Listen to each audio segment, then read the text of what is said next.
네, 반갑습니다. 투미 부동산 컨설팅의 김재경 소장입니다. 부동산 분위기가 좋은가요? 아니면 안 좋은가요? 아우, 앞에서 큰 소리로 안 좋아요 라고 말씀을 해주셨습니다. 우리가 이런 분위기가 될 거라고는 생각을 못 했었어요.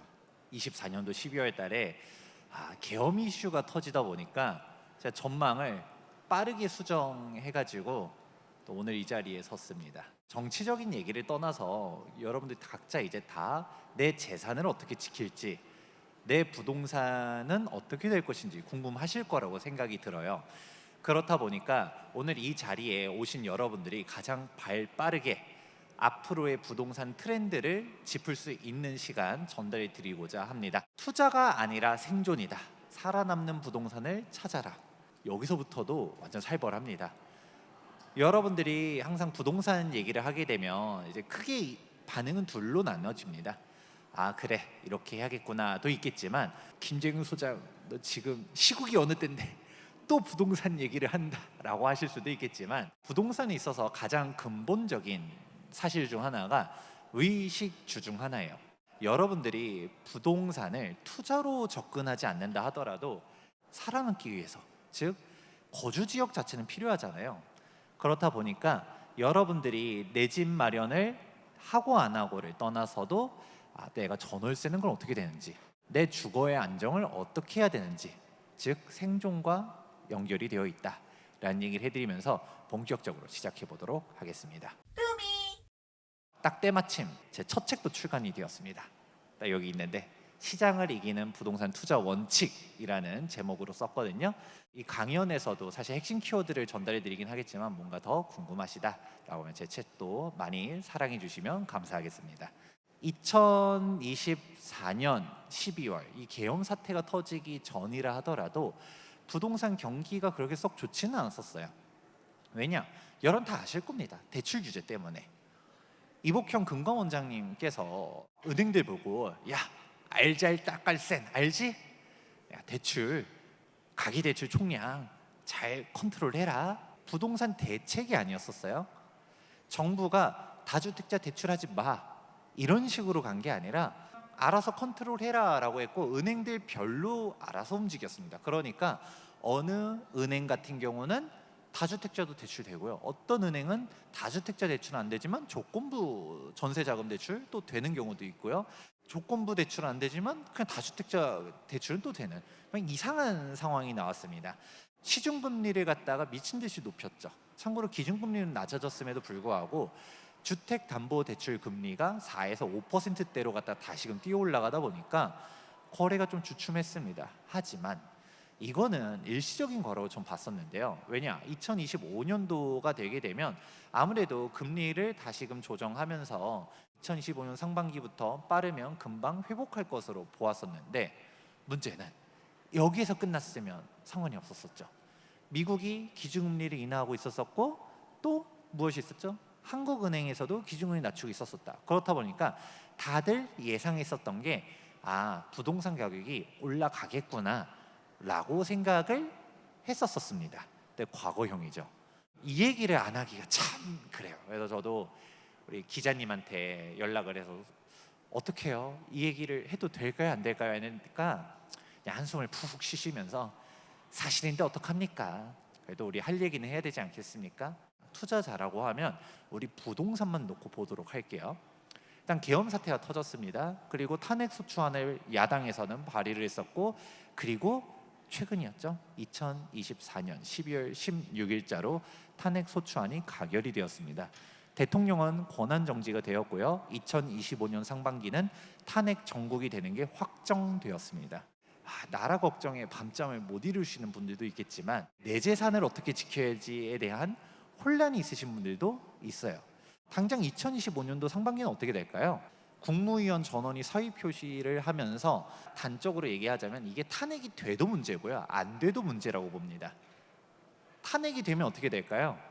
일단 조기 대선 움직여지면서 막 정치적으로 다들 뭐 대통령이 누가 되니 누가 되면 안 되니 이거 좀 엄청 싸워댈 것이고요, 정치가 모든 이슈를 잡아먹겠죠.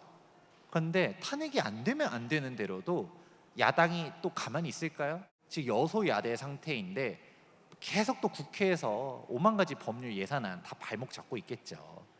그런 와중에 예전에는 이런 계엄 사태가 없었다라고 하면 그래 정부가 하려고 하는데 국회가 다 막아가지고 일을 못하는구나라고 하는데 이 사태가 터짐으로 인해서 명분 싸움에서 졌습니다.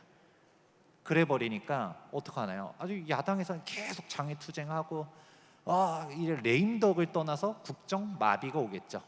사실상 식물 정권으로 나머지 임기를 채우게 될 가능성도 높습니다. 정부가 일을 못한다는 거예요. 어느 쪽이든 간에 결론이 날 때까지. 그러면 이 상황 속에서 여러분들도 우선 가장 먼저 판단할 수 있는 거 첫 번째, 정부가 얘기했었던 공약들이 다 올스톱 되겠다. 공급 정책이라든지 재개발 재건축이라든지 각종 사항들, 규제 완화, 세제 혜택, 지방 같은 경우도 워낙 힘들다 보니까 규제 완화들 필요합니다라는 얘기 했었는데 갑자기 정부가 이렇게 돼버렸는데 뭐가 나올 수 있을까요? 다주택자 규제 완화하겠다고 발표한 상대 많았었거든요. 그런데 규제 완화가 될까요? 기존에도 국회 반대 때문에 못했었는데 지금은 추가 규제 완화가 아니라 다시금 정권이 예를 들어 바뀌게 된다. 규제 강화가 될 수도 있겠다. 이걸 우려하시는 분들이 있겠죠. 자, 그게 첫 번째. 두 번째, 정치 지형도가 변화가 되게 되면 규제 역시 아까 말씀했던 것처럼 완화는커녕 현상 유지가 아니라 더 강화될 수도 있겠다. 빨간색이 옳다, 파란색이 옳다 이 얘기가 아니라 각자의 소신에 따라서 펼치는 정책이 부동산 투자자의 입장에 따라서 달라질 수가 있겠다. 이걸 대비하셔야 됩니다. 마지막 세 번째가 제일 큰 문제라고 보는데요. 나중에 호소하겠지만 지금 공급 문제가 정말 심각합니다. 2026년도부터 서울을 필두로 해서 공급량이 급감할 시기가 오고 있어요. 그러면 지금이 골든타임이라고 생각하는데 정부가 이렇게 돼버리면 어떻게 될까요? 공급 대책 펼칠 수 있을까요? 지금 있는 것도 제대로 하겠냐라고 생각하시는 분들이 태반입니다. 그런 상황 속에서 2026년도에 공급 절벽이 찾아온다. 재앙이 올 거라고 봅니다. 그러면 집값만 문제일까요? 전월세 금액도 같이 올라가거든요. 무주택자들이라 해서 가만히 있는 데서 좋은 시기가 오지 않을 가능성이 높아요. 그러면 2025년도 상반기 자체는 부동산 가격이 하락할 가능성이 전 높다라고 봅니다. 왜냐하면 여러분들 막 그 생각할 거예요. 이 시국에 지금 이러고 있으실 텐데 그러면 상반기 때 사람들이 다 관심이 없었어도 그때 막 급매물이 나온다던가 매수 심리가 위축되고 매도자들도 막 흔들리고 이럴 때 나오는 매물들을 그때 또 흔들린다라고 하면 언론에서 막 지금 집값이 빠져요, 급매물 나와요 또 이러면 또 무섭죠. 막상 떨어질 때는 못 사잖아요. 근데 그때 잡아야 된다. 오히려 흔들릴 때가 기회다. 위기를 기회로 살릴 수 있는 방안을 생각해 보셔야 됩니다. 오늘 뻔한 얘기 먼저 해보도록 할게요. 우리 수요 공급 얘기를 한번 해봤을 때 부동산 같은 경우는 재고주택이 워낙 크다 보니까 아무래도 여기서 말하는 거는 매도자와 매수자 이렇게 얘기할 수 있겠죠. 우리가 가격이 올라가는 방안은 크게 두 가지입니다. 이제 수요가 증가하면서 혹은 공급이 감소하면서 그러면서 가격이 올라갈 수 있어요. 그럼 여기서도 단순히 거래량이 증가하냐 떨어지냐 이거 가지고 집값 가지고 운운하는 사람들은 좀 잘못된 거고요. 거래량이 중요한 게 아니라 수요 공급의 이동이 어떻게 되느냐가 더 중요하다. 하지만 거꾸로 가격이 하락할 때는 어떻게 될까요? 수요가 감소하고 공급이 증가하고 이럴 때겠죠. 그러면 상식선에서 생각해 보면 2025년도 상반기는 어떻게 될까요? 매수자들이 지금 굳이 사야 될까? 애초에 부동산에 투자하려고 생각 자체를 안 할 가능성이 높죠. 또 이 자리에 계신 여러분들은 그래도 적극적으로 내 재산을 어떻게 해야 될까에 대한 그런 궁금증이 있으셔서 오신 훌륭하신 분들이지만 또 영상을 보시는 분들 역시도 2025년도 시장이 궁금해서 오신 분들도 있지만 근데 일반인들은 이 영상도 안 봐요. 그냥 다들 관심사가 딴 데 있거든요. 그리고 매도자들 역시도 지금 정치 지형도가 바뀌게 되면 어떻게 해야 되지? 라는 생각들을 하면서 매수자가 좀 깎아주세요 하면 예전 같았으면 절대 안 깎였거든요. 그래도 우리가 조금 한 1,000, 2,000 깎아주세요 혹은 몇백이라도 깎아주세요 하면 조정이 될 가능성이 높아요. 그럼 이럴 때 구매를 하시는 것도 방법이다. 분명 그 얘기 나올 겁니다. 아니 25년도 상반기가 하락이 되면 앞으로 상반기뿐만 아니라 계속 떨어질 건데 또 사라고 하느냐? 너는 맨날 사라고 하니? 라고 할까봐 이제 얘기해 드리는 게 이제 본론이 하나씩 나옵니다. 2026년부터 아주 큰 문제가 생깁니다. 공급이 급격하게 감소할 예정인데 통계를 먼저 보도록 할게요. 2024년도, 2025년도는 그래도 서울 수도권의 입주 물량이 어느 정도 됩니다. 서울 기준으로 한 3만에서 4만 세대 정도 입주를 해요. 그런데 2026년도가 되면 아주 크게 달라집니다. 입주자 모집 공고 기준으로 하다 보니까 계속적으로 누계가 되고 있거든요. 지금 나올 만한 애들 거의 다 나왔다 보니까 잘해야 1만 세대 전후 입주할 걸로 보여주고 있습니다. 그런데 2026년도에는 공급량이 반토막 나는구나, 반토막을 떠나서 3분의 1 토막 나는구나. 여러분들 한번 질문을 해드릴게요. 한번 생각을 해보세요. 2024년도랑 2025년도는 물량이 좀 된다는 얘기 해드렸었어요. 근데 여러분들이 2024년도에 공급 과잉, 입주 폭탄 뭔가 체감이 됐나요? 뭐 둔촌주공만 12,000이었으니까 걔를 제외해도 거의 3만, 2만 세대가 입주했던 건데 생각해보면 2024년도 이제 다 끝났잖아요. 근데 그렇게 입주를 많이 했는지 잘 생각이 안 듭니다. 올해 전세 금액 빠졌나요? 안 빠졌어요. 전세 금액 계속 올라가고 있고요. 월세 금액도 계속 올라가고 있습니다. 아니 입주가 많다는데 왜 전월세 금액은 안정이 안 되는 거지? 더 웃긴 거는 둔촌주공 입주할 때는 전세 금액 빠질 줄 알았거든요. 안 빠졌었어요. 그럼 여기서 의문 첫 번째. 그리고 2025년도도 일단 얘기해 드릴게요. 우리가 공급량 얘기하게 되면 분명 이런 얘기하고 2025년도에도 물량 많다라고 하는데 잘 생각해 볼게요. 2025년도에 나올 수 있는 물량 뻔합니다. 일단 동북권에 좀 몰려 있어요. 임은동, 장위동에 좀 몰려 있고요. 그 외로 어디 있는지를 잘 살펴보면 신천동에 입주할 게 있고요. 그리고 잠원동에 입주할 게 있어요. 그 외로도 짜잘짜잘짜잘하게 입주하는 애들은 있지만 대표적으로 그게 물량 큰 곳들은 그 정도입니다. 그런데 어디가 더 있을까 보면 그렇게 큰데 많지 않고요. 대단지, 입지 좋은 역세권의 신축 아파트가 생각보다 많지 않다라는 것입니다. 그리고 또 중요한 거, 수도권으로 좀 넓혀본다 하더라도 서울 근교로 본다 했었을 때 2025년도에 물량이 많은 게 바로 광명이에요. 이 광명시 입주 물량이 좀 몰리거든요. 그렇지만 여기까지라는 거죠. 그럼 2026년도에는 입주할 게 뭐가 있을까요?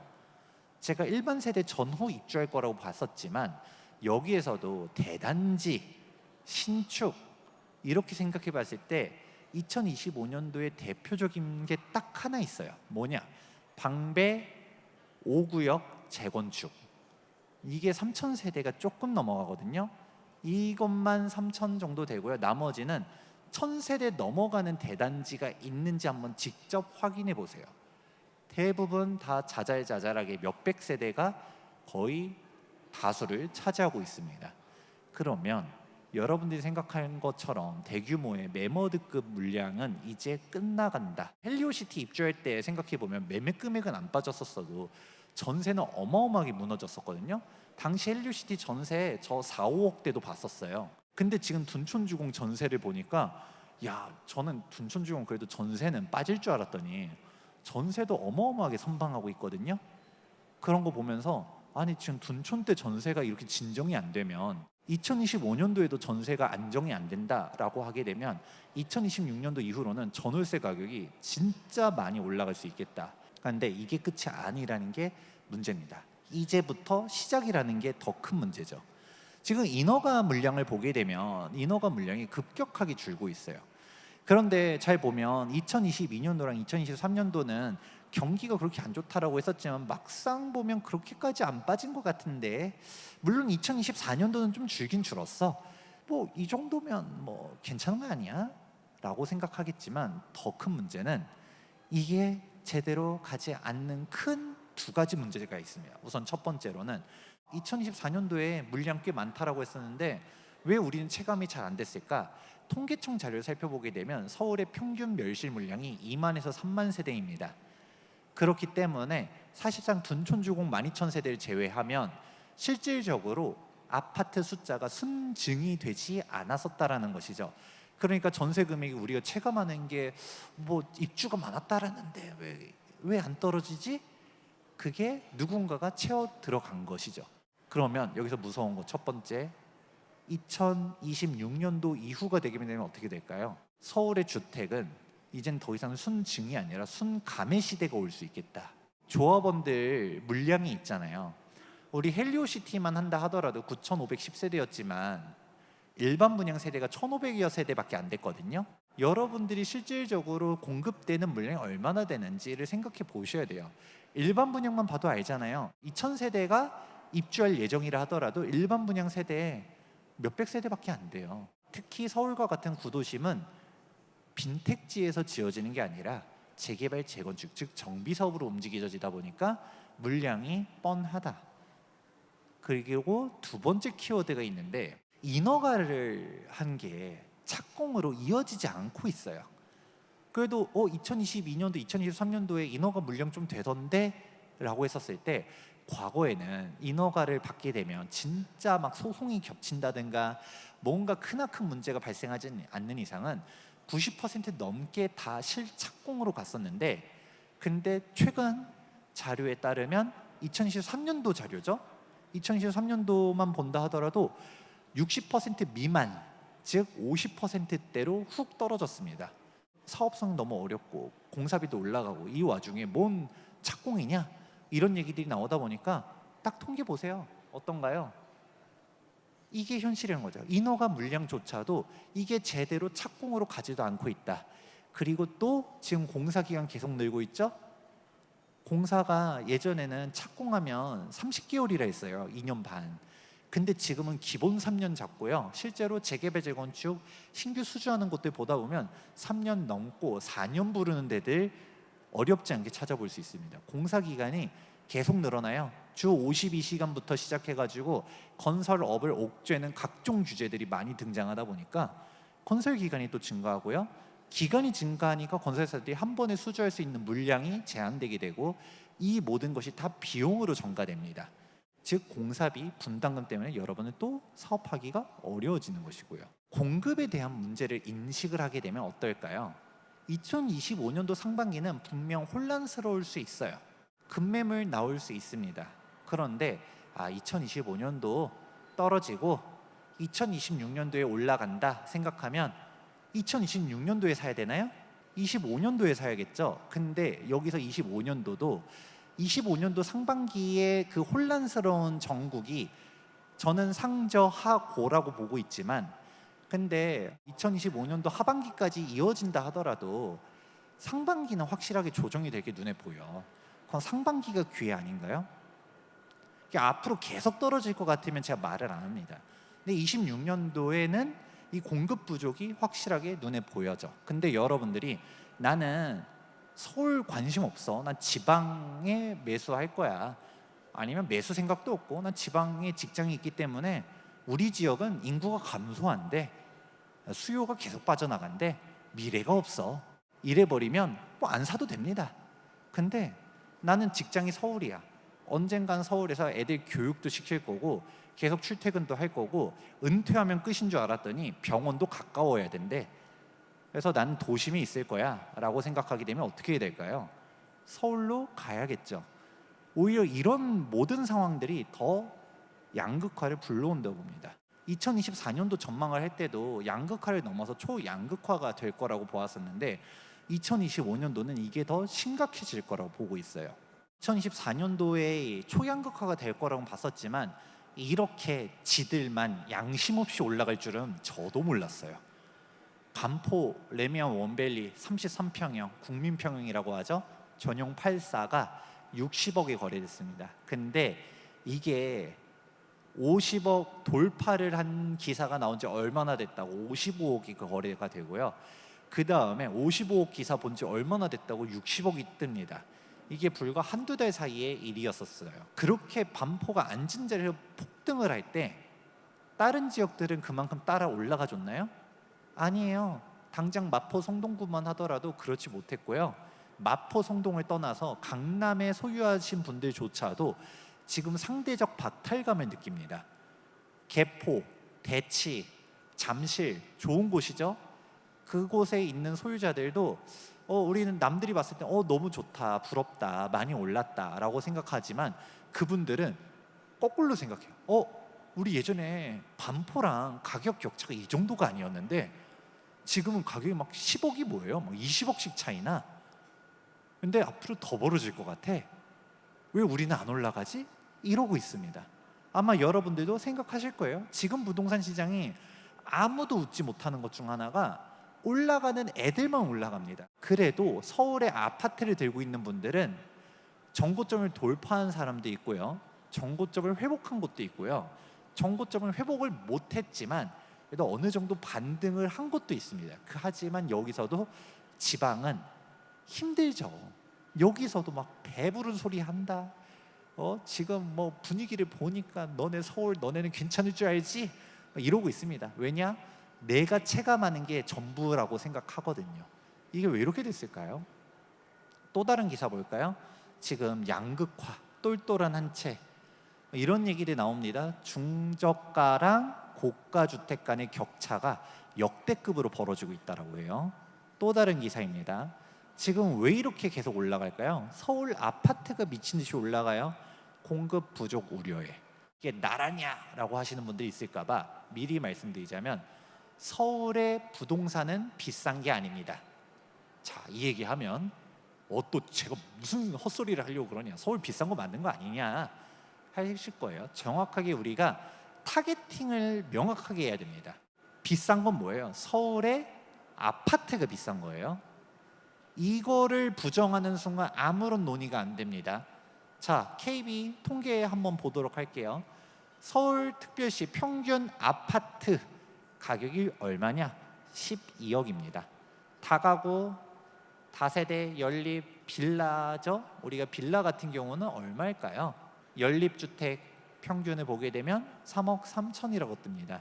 근데 평균의 함정이 있을 수 있기 때문에 중위 가격을 봤을 때 서울특별시 아파트 중위 가격은 9억 7천, 빌라는 2억 8천입니다.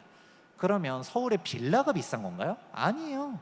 지금 빌라 시장은 초토화됐어요. 지금 전세 사기니 뭐니 뭐 이런 얘기들이 나오면서 국토부가 버린 카드죠. 그냥 빌라 시장, 이게 진짜 뭐 이게 노린 건지 어쩐지 모르겠지만 진짜 서민들을 위해서 서울의 아파트만 자꾸 봅니까? 서울의 빌라 저렴하잖아요. 여러분들 소득으로 충분히 살 수 있습니다. 진짜 서민들을 위해서 빌라 시장을 박살내줬다라고 하면 제가 할 말이 없습니다. 근데 저는 그게 옳다고 보지 않거든요. 빌라 시장이 무너지는 게 어떻게 돼요? 더더욱 아파트를 찾습니다. 지금 당장 대표적 빌라 전세가 무너졌죠. 빌라 전세가 무너지면 어떻게 돼요? 빌라가 월세화가 아주 빠르게 진행되고 있고요. 사람들이 아파트 전세를 찾게 되죠. 그러니까 아파트 전세는 계속 올라가게 되고요.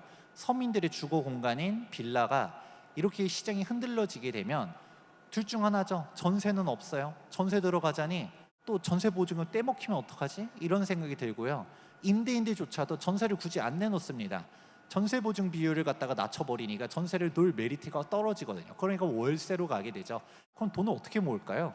이게 바라는 미래인가요? 전 딱 그렇게 보는데, 그런데 이 타겟팅이 아주 중요한 것 중 하나가 여러분들이 나중에라도 절대 속지 않을 수 있습니다.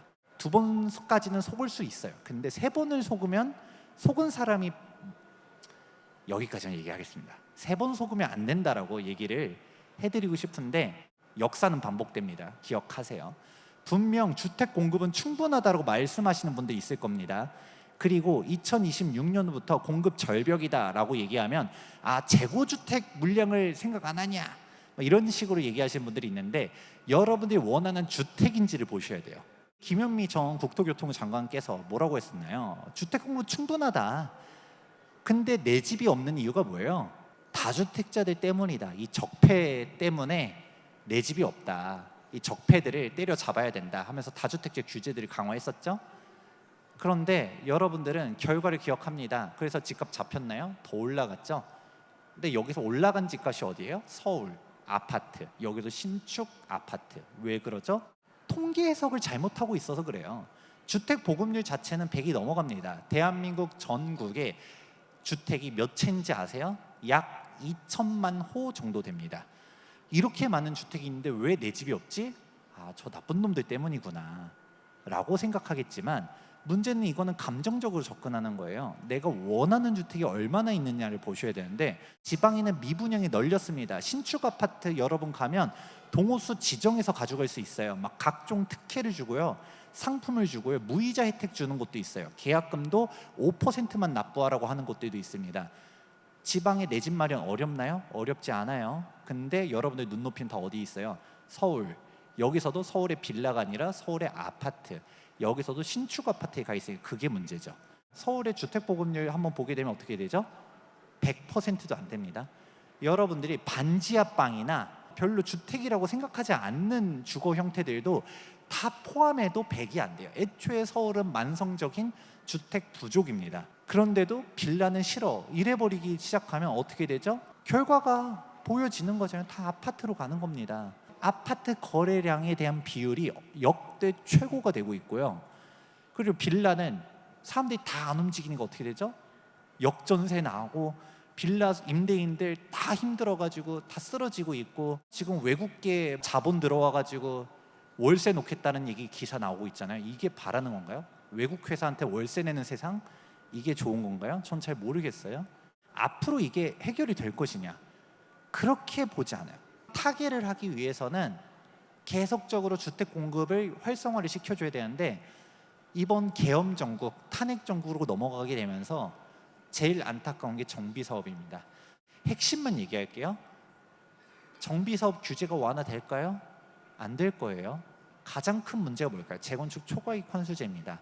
참고로 재건축 초과이익 환수제를 폐지하겠다라고 언제 발표했었냐? 2024년도 88 부동산 대책에서 각종 재개발 재건축 규제 완화안 중 하나로 제초안 폐지가 있었어요. 제가 이 자리에서 제초안 폐지가 왜 필요하고 재건축 초과이익 환수제가 얼마나 문제가 있는지 그런 얘기까지는 안 할 겁니다. 그렇지만 이 재건축 초과이익 환수제는 한마디로 정의할 수 있어요. 재건축하지 말라라고 만든 법입니다. 이 재건축 초과이익 환수제가 문제다라는 얘기는 많이 했었어도 솔직히 현 정권에서 폐지될 거라는 기대를 하시는 분들은 많지 않았어요. 왜? 여소야대니까. 대한민국은 삼권 분립이잖아요. 그렇기 때문에 국회의 동의가 있지 않은 이상은 제초안은 폐지되지 않을 것이다 라고 봤었는데, 문제는 현 정권이 유지가 됐었으면, 그래서 재건축 초과이익 환수제에 대한 문제점을 국토교통부 장관부터도 계속적으로 언급을 하고 있다 보니까 이 부담금을 최대한 적게 때리겠다라는 인식을 할 수 있지 않았습니까? 문재인 정권 당시에 2018년도 시뮬레이션입니다. 그때 가장 최고로 많이 납부하는 단지가 몇으로 나왔을까요? 8억 4천이라고 시뮬레이션이 나왔었는데, 그때 당시 집값이 얼마였냐? 2018년도에 아크로 리버파크 33평이 30억을 돌파하냐 안 하냐 이러고 있었을 때 가격입니다. 근데 지금 5, 60억 하잖아요. 그러면 이 분담 금액이 10억 넘게 띄울 수 있다는 것도 각오를 하셔야 돼요. 그럼 재건축은 어떻게 될까요? 진퇴양난이 됩니다. 지금 사업성이 없는 곳들은 못 가요. 왜? 분담금 폭탄 때문에. 근데 사업성이 있는 곳들은 또 못 가요. 왜? 재건축 부담금 폭탄 때문에. 이래도 못 가, 저래도 못 가. 이게 문제가 됩니다. 그래서 재건축이 사실 제일 계륵이 됐어요. 그래도 소구력이 있는 곳들은 어떻게든 되겠지만 재개발로 대체제가 있는 곳들은 그냥 재개발로 가는 게 맞다라고 얘기를 해드리는데, 그러면 재개발은 반사이익을 얻나요? 아닙니다. 생각을 다시 해볼게요. 재개발 빨리 되던가요? 빨리 안 돼요. 재개발도 오래 걸립니다. 20년씩 걸려요. 어디서 오래 걸릴까요? 인허가 리스크가 정말 커질 수 있다. 그래서 전 재개발은 딱 그렇게 얘기합니다. 예전에는 정비사업 초보자다라고 하면 조합 설립 인가 이후로 투자하는 것을 권장해 드립니다라고 했어요. 왜? 75% 동의율을 받기가 정말 어려웠거든요. 그런데 이 75% 동의율을 받아서 조합 설립이 돼도 그때로부터도 빨라야 10년입니다. 평균은 20년이에요. 인허가 리스크를 좀 벗어 던지기 위해서는 적어도 사업 시행 인가 전후에 있는 곳들을 가야겠다라는 생각을 해보실 수가 있겠죠. 재개발도 사업성이 부족한 곳들에 대한 인센티브 지원 등이 88 대책이 있었는데, 지금 법사위라든가 각종 소위원회를 통과한 사항들도 있긴 있었어요. 동의율 완화라든가 인센티브 지원이라든가, 근데 이게 국회 본회의를 통과할 수 있을까요? 뭐 할 수도 있겠지만 지금 국토교통부도 추진 동력을 잃어버렸고요. 국회도 지금 다 장외투쟁하기 바쁜데 이런 민생을 챙길까요? 그리고 이 민생이라고 우리는 얘기했지만 그분들 입장에서 이게 민생이 아닐 수도 있어요. 항상 재개발 재건축을 탄압해 오던 분들 입장에서는 재개발 재건축을 지원해줘야 돼? 진짜 서민들 쫓아내는 게 맞아? 도시재생이 좋아 라고 하시는 분들도 있겠죠. 옳고 그른 게 아니라 생각이 다른 거니까. 정비사업 완화, 규제 완화 이런 게 될까 또 보셔야 되고요. 그러면 가장 타격받는 게 어디? 1기 신도시. 1기 신도시가 제일 안타깝습니다. 1기 신도시 선도지구 발표한 게 2024년도 11월 말이었는데 그로부터 일주일 만에 계엄이 터져버려요. 이슈가 다 빼앗겼습니다. 그래서 1기 신도시 몇 면을 보다 보면 선도지구 지정된 곳들이 사업성이 좋은 곳들도 있어요. 그리고 다른 데들도 조언 잘 만난 곳도 있고요. 약간 조언이 애매한 곳들도 있고, 그래서 쭉쭉쭉쭉 이제 5대 신도시가 다 지정이 되었는데 국토교통부는 뭐라고 얘기하나요? 2027년도 착공, 30년도 준공이라고 말합니다. 되게 불가능한 미션이라고 좀 보거든요. 그래도 목표가 그렇게 돼 있으면 2030년도는 어려워도 33년도에 준공을 시키든 35년도에 준공을 시키든 어떻게든 빠르게 하려고 하지 않을까요? 뱉은 말이 있으니까. 근데 그 책임져야 될 주체부터가 흔들리고 있습니다. 나중 가면 핑계댈 게 있지 않을까요? 아, 우리는 그때 진짜 2027년도 착공하려고 했었는데 근데 자꾸 정치가 이렇게 돼서 우리 장관님이 흔들려서 뭐 이런 얘기 할 수 있지 않을까요? 아니면 정권이 바뀌고 나니까 그 정권의 위지가 꺾여서 이런 얘기 할 수 있지 않을까요? 그러니까 이 추진 동력이 되게 중요한 건데 이게 바로 흔들리는 게 너무나도 안타깝습니다. 공급 관련해서도 항상 제가 말씀드리는 게 세 가지 키워드를 기억하라고 얘기해요. 첫 번째 어디, 두 번째 언제, 세 번째 얼마나. 상기 신도시 발표를 열심히 했습니다. 그런 제가 공급 절벽 얘기를 해도 아니다, 상기 신도시가 있습니다 라고 얘기하겠죠. 근데 이 3기 신도시 과연 잘 될까요? 그럼 우선 먼저 첫 번째, 언제, 얘네 언제 입주해요? 그리고 어디에 입주해요? 여러분들 관심 있는 3기 신도시 입지 어디죠? 뭐 과천 얘기하시는 분 있는데 과천 세대수 보세요. 7,000세대밖에 안 돼요. 그나마 뭐 하남 교사 아니면 최근에 발표한 서초 서리풀 이렇게 얘기하는데 나머지는 여러분 관심 없는 지역도 많거든요. 그러면 얘가 언제 입주하냐도 중요하지만 얘네들이 어디에 입주하냐를 잘 생각해 보면 이게 서울 집값 잡는 정책인가요? 경기도 집값 잡는 정책인가요? 공급을 생각해 보게 되면 경기도도 쉽지 않을 수도 있어요. 왜? 서울에서 둔촌주공 12,000세대를 입주하든 송파일류시티 9,500세대가 입주하든 이게 재개발 재건축이잖아요. 조합원들 물량이 있기 때문에 순수한 일반 분양 물량, 여러분들이 받을 수 있는 물량은 제한적입니다. 하지만 3기 신도시는 논밭을 수용해서 만드는 정책이다 보니까 진짜 여기에 3만 세대, 6만 세대 입주라고 하면 진짜 순수한 6만 세대, 3만 세대 입주거든요. 그러면 그 주변 일대 집값이 어떻게 될까요? 전세 가격 무너지고 매매 금액도 흔들릴 수 있겠죠. 근데 이게 서울 사람들은 관심이 없다라는 게 중요합니다. 애초에 3기 신도시 발표할 때 반대를 어디서 했나요? 경기도 사람들이 반대를 했죠. 2기 신도시는 버린 카드냐 이렇게 나왔잖아요. 발표하는 데들 보면 어디예요? 계속적으로 또 빈택지를 논밭 때려 짓는 게 결국 경기도권들. 국토교통부가 발표할 때 5년 만에 우리 분양도 다 하고 빠르면 입주도 시키고 그렇게 얘기했거든요. 그렇게 얘기했는데 잘 기억이 안 난다. 그러면 서초 서리풀 얘기할게요. 서초 서리풀 보도자료 직접 찾아보세요. 입주 시점 언제요? 2021년도 입주라고 얘기합니다. 2021년도라. 그래도 조금 후퇴했어요. 그러면 6년 만에 입주시키겠다는 거죠. 3기 신도시 발표한 게 언제였었어요? 다시 볼까요? 3기 신도시 최초 발표했었을 시점이 2018년도 9.13 부동산 대책에 처음 택지 공급 얘기가 나왔어요. 벌써 얼마나 많이 지났어요? 근데 입주했나요? 이제 처음으로 일반 분양 들어가니 많이 이러고 있죠. 이 와중에서도 서울과도 가깝고 규모도 제일 컸었던 광명시흥은 토지 보상조차도 2026년도에 들어간대요. 그리고 이미 토지 보상 들어가는 곳들도 주민들 간의 갈등 때문에 토지 확보가 100% 안 된 곳들이 태반입니다. 이게 현실이에요. 그러면 여러분들 제가 거꾸로 물어볼게요.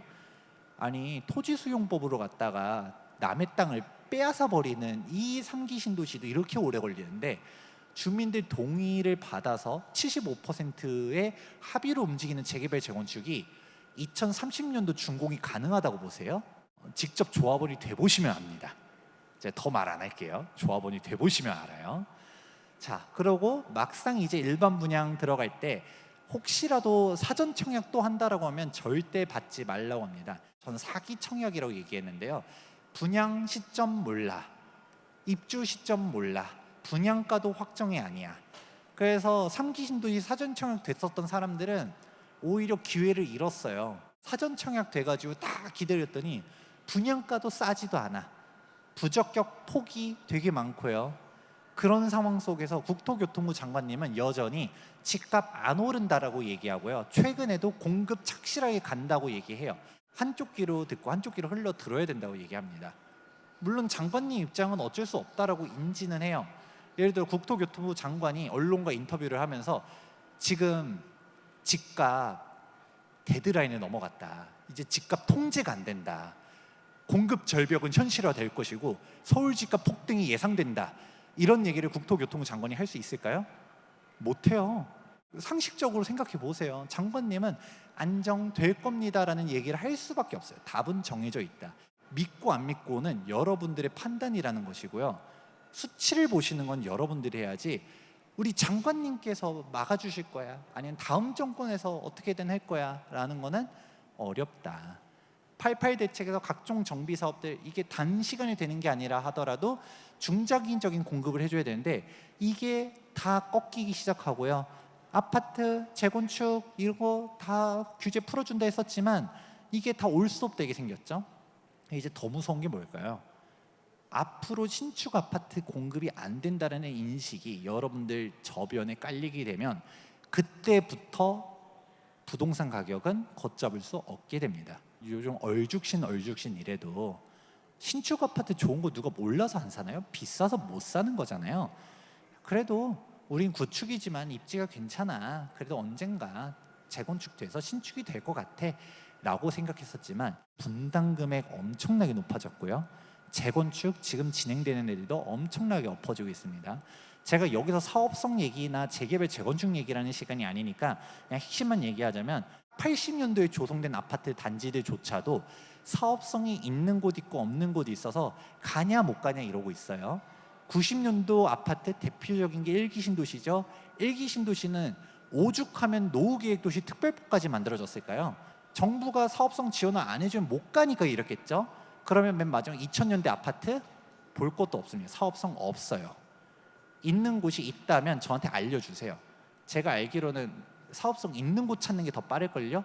2000년대 아파트들은 이미 용적률 다 꽉꽉 눌러 담아서 답이 안 나옵니다.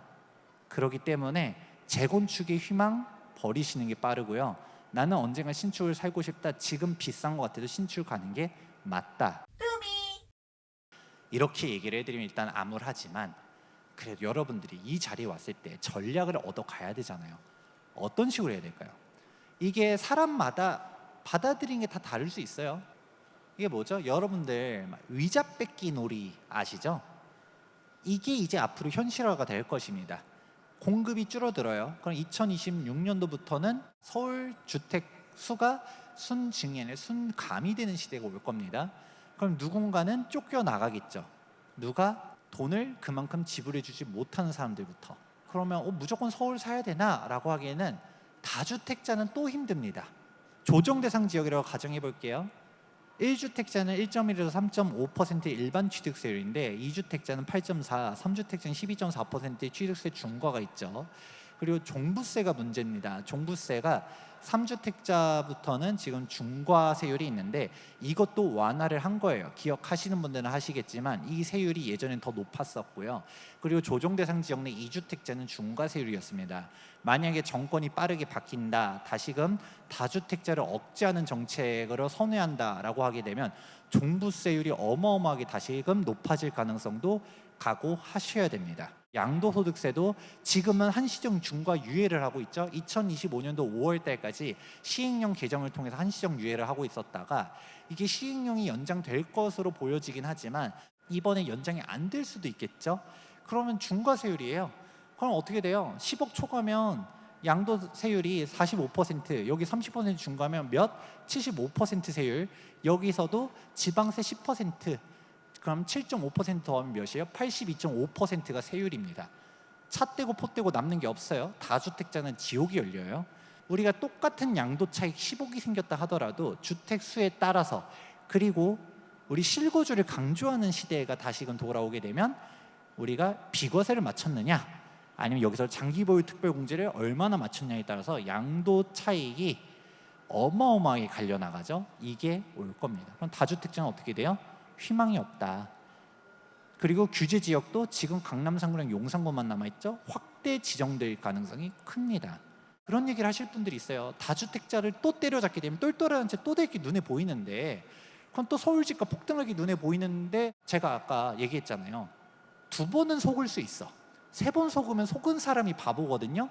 근데 거꾸로 정책 위반자들도 그게 바보는 아니지 않을까요? 라고 말하시는 분들이 있어요.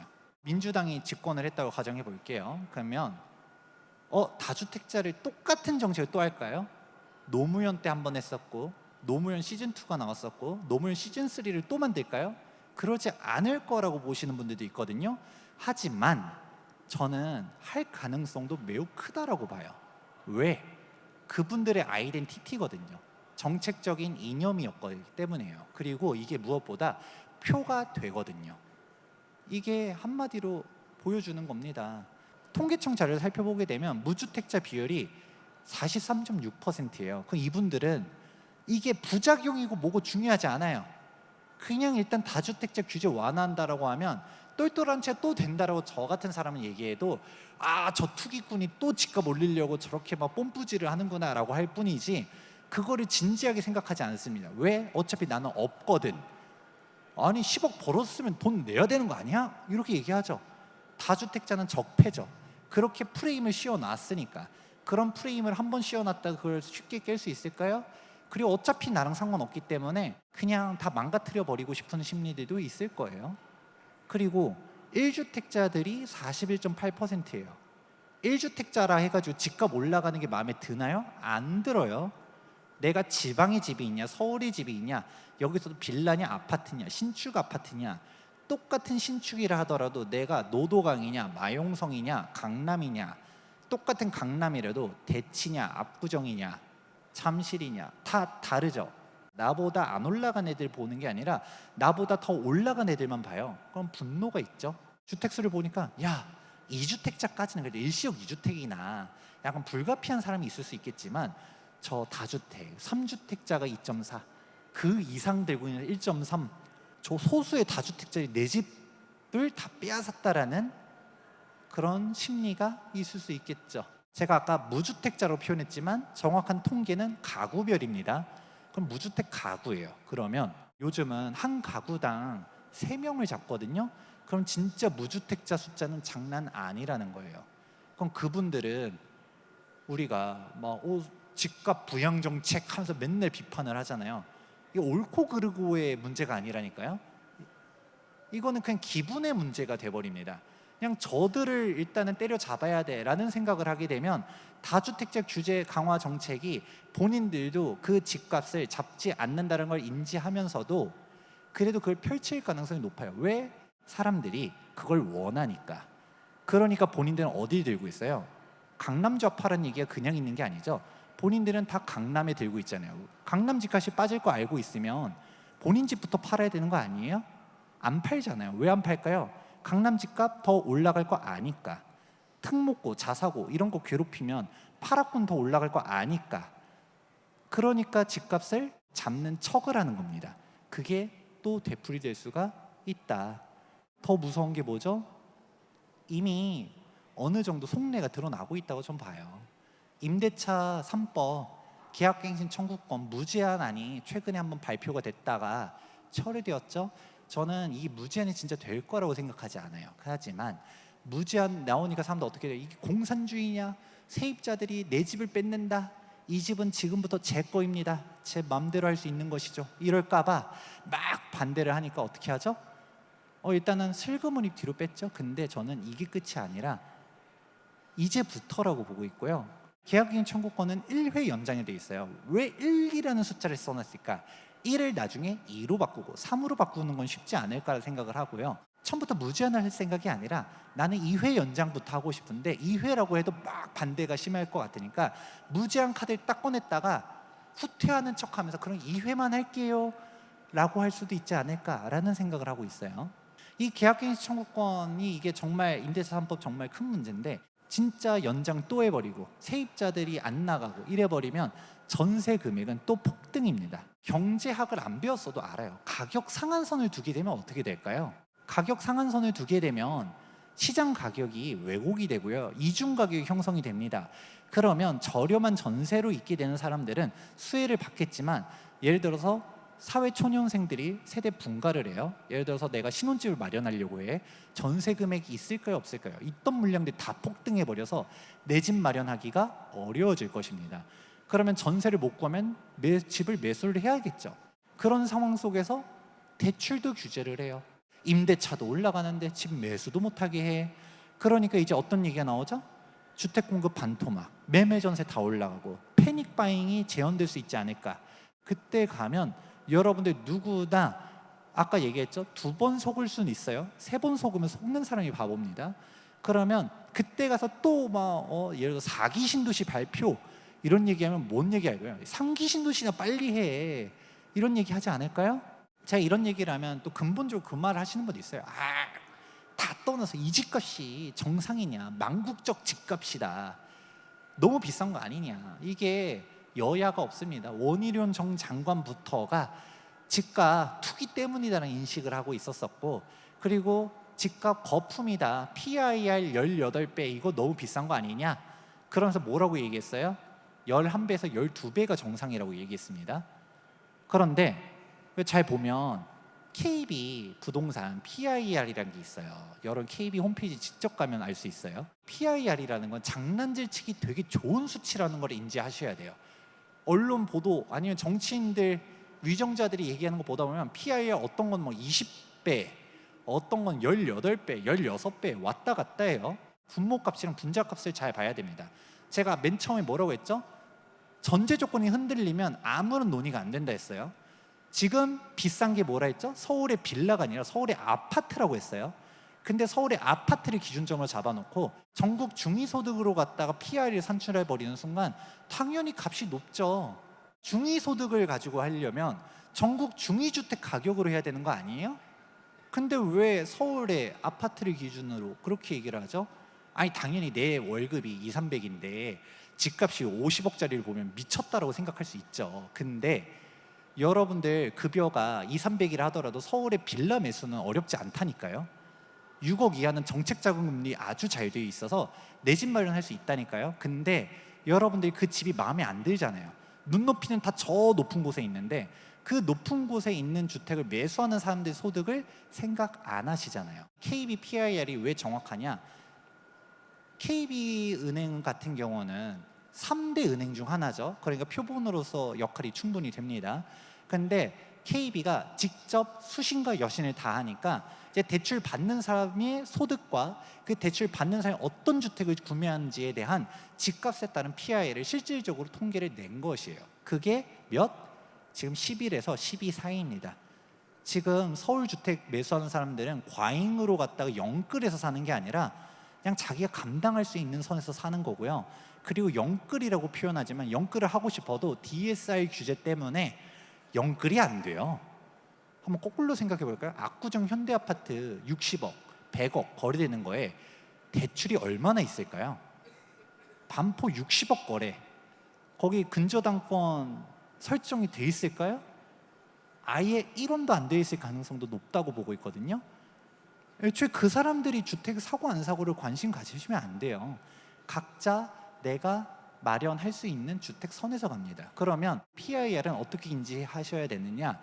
지금 경기가 너무 어렵고 소득이 계속 떨어지고 자영업자들 폐업률이 높아지고 이렇게 말씀을 하신다면, 그러면 그 사람들이 수요를 지탱할 만한 주택 가격이 빠지겠구나, 이렇게 생각하셔야 돼요. 중소기업이 힘들어요. 다 실직돼요. 그럼 그 사람들이 원하는 주택 가격이 빠지지 않을까요? 근데 지금 돈 잘 버시는 분은 잘 벌거든요. 그 사람들이 원하는 주택 가격은 계속 올라가겠죠. 그러니까 2024년도도 보다 보면 이제는 양극화, 초양극화를 떠나서 지들만 올라갑니다. 반포, 신축, 그냥 압구정, 그냥 양심 없이 본인들만 올라가요. 왜? 본인들은 돈이 있으니까. 또 지방에서도 자산가들 많거든요. 다주택적 규제라니까 다 팔고서 똘똘한 한 채로 가야겠다, 이런 생각을 하면서 다 몰려들고 있는 것이죠. 누군가는 분명 또 이럴 것 같아요. 김재경 소장, 너 지금 말하는 거 보니까 사상이 불순하다. 너 색깔이 무슨 색이냐? 색깔론 얘기하지 마세요.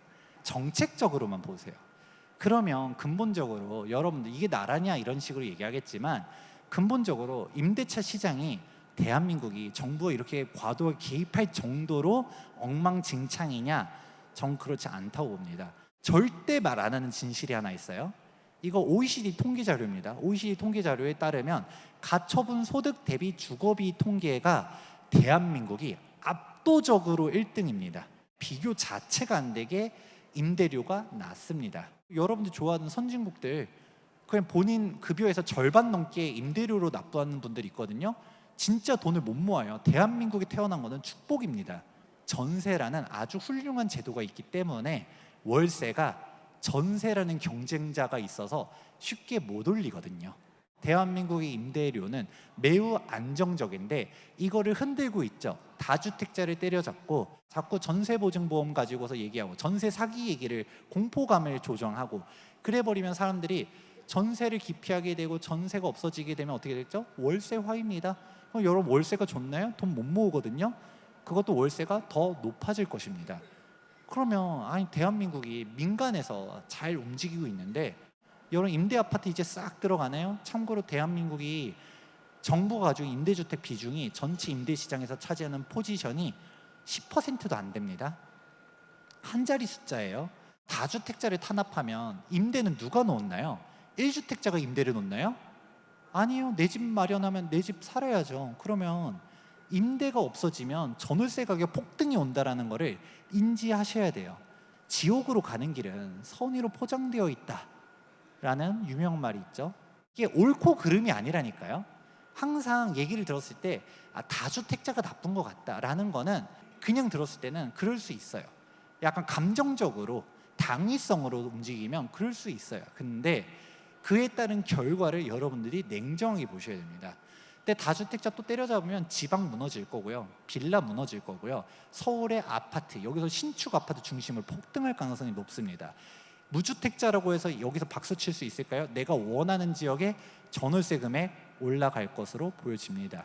그러면 2025년도 상반기에 혼란스러워서 이 탄핵 정국으로 인하여 집값이 흔들리면 그때가 기회일 수 있다. 위기가 곧 기회다 생각하셔야 됩니다. 길게 얘기 안 합니다. 여러분들이 사이클을 이렇게 이해하시는 분들이 있는데 사이클은 절대 이렇지 않아요. 왜? 통화량이 계속 늘어나죠. 화폐 가치가 떨어집니다. 지금의 10억의 가치와 10년 전의 10억의 가치, 20년 전의 10억의 가치 다릅니다. 그리고 경제 성장률도 있죠. 그래서 실질적인 경기 순환 주기를 보게 되면 결국은 우상향이에요. 2022년도에 여러분들 기회가 한번 왔었습니다. 그때 놓쳤었죠. 왜? 더 떨어질 것 같았으니까. 2014년도 집값까지 빠져야 될 것 같았으니까. 하지만 그렇지 않다라는 것을 인정하셔야 되고요. 중장기적으로 우상향이다. 근데 이게 이제는 부동산 시장은 어떻게 됩니다라고 말하면 틀려요. 왜? 지역마다 파편화되고 있기 때문에. 그럼 내가 원하는 지역이 남들도 다 원하는 지역이다. 그러면 25년도 상반기 기회를 놓치시면 안 된다. 그리고 이제는 신축 아파트가 점점 더 희소성이 높아지는 이유는 구축에 대한 비율이 점점점 더 높아지고 재건축 어려워지는 게 인정될 것입니다. 희소성 측면에서 한번 생각을 해볼게요. 여러분 아마 생각 안 했을 텐데 대한민국 국토의 70%가 산이다 뭐 이런 얘기 들어본 적 있죠? 근데 이제 도시계획 통계를 한번 보게 되면 임야는 63%예요. 여기서 주택이나 각종 건축물 지을 수 있는 게 대지입니다. 전국 국토 면적 중에서 대지의 비율은 3.4%예요. 근데 여기서도 서울과 지방으로 갈라보면 경기도가 10.2%, 인천 1.1%, 서울은 0.6%밖에 안 되고요. 여기서 이 서울의 0.6%에서도 서울의 3분의 1은 산이에요. 그러면 서울에서 건축물을 지을 수 있는 땅이 0.2%밖에 안 됩니다. 전국 주택에서 서울이 차지하는 포션은 16.1%입니다. 근데 신축으로 전제 조건을 깔게 되면 신축의 정의를 5년 내다라고 하면 1.1%, 10년 내다라고 하면 2%밖에 안 됩니다. 강남 이게 중요한 게 아니라니까요. 마용성이 중요한 게 아니라니까요. 노도강이라 하더라도 인서울의 신축 아파트라는 존재 자체가 상위 1.1% 자산이라는 걸 생각해 보면 이게 쌀 거라고 생각하는 것 자체가 어불성설 아닐까요? 여러분들의 소득은 상위 1%인가요? 그렇게 생각해 보시면서 내가 결국 원하는 주택이 서울의 신축이다라고 하면 더 이상 이 기회를 놓치면 안 된다라는 말씀 설명해 드리면서 지금까지 강연 마무리 보도록 하겠습니다. 지금까지 투미 부동산 컨설팅 김재경 소장이었습니다. 감사합니다.